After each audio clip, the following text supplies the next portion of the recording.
I am going to be very careful since my first video on these got one of these. So I was casually perusing my flight tracker for July 3rd and I just happened to click on this one plane heading to New Mexico on July 3rd. A stratotanker known for refueling, but it can do other things like support electromagnetic testing, which is all the rage in the modern military since enemy number one is drones. Especially it could be doing EM testing near White Sands missile range, and sure enough I pull up a notice to airman and there is a GPS interference warning for these dates. So electromagnetic testing can include the same kind of tech that the Alaskan musical instrument works with. And no, this is not sci-fi or conspiracy. This is very well documented. And there's not just one musical instrument. Other places have theirs too. But what does the musical instrument do?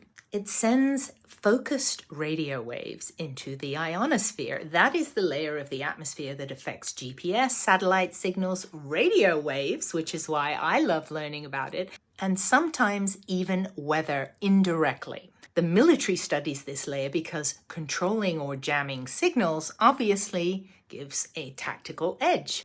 The ionosphere is connected to the weather layer below it, like an energetic ceiling. So if you heat or disturb it, you can change how jet streams or moisture flows behave.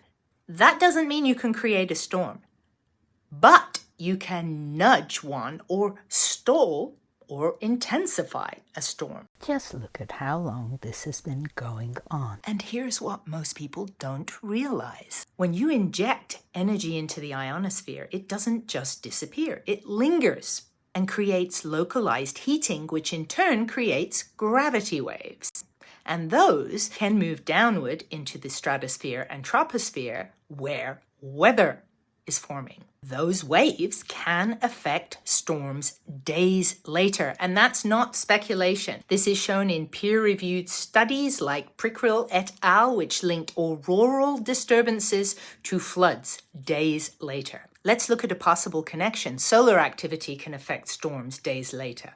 So one can infer that anything charging or heating the ionosphere could affect storms days later. We also saw this dramatic anomaly in the Schumann resonance.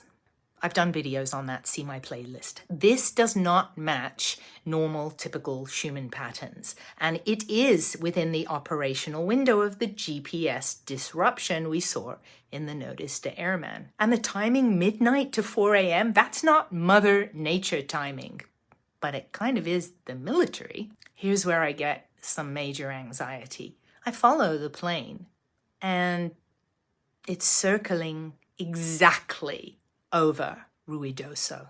And I line up this town that had devastating floods 5 days later, right over the center of the notice to airman.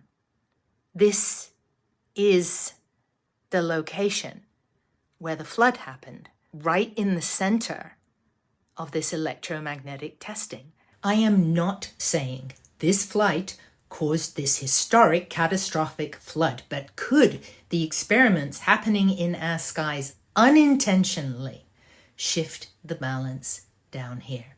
I did grab a couple of other flights in case those of you living in these areas had or have extreme weather events in the days following. Let me know what you think, and I'll see you in the comments. Take care.